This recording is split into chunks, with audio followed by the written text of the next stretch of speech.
ရှောင်းနေပြလာလူပြီးမောင်လေးထားတော့ခွေစပေးပန်းလေးတွေခုမဲထားတော့သွားစို့ခွေဒွန်တန်ချူတီကိုတီငယ်လေးတို့နေမီနေလေးပြင်းငယ်ဦးအောင်ပန်းခုထွက်ကြမယ်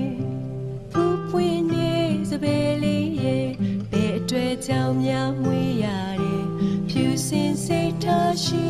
လို့တဲ့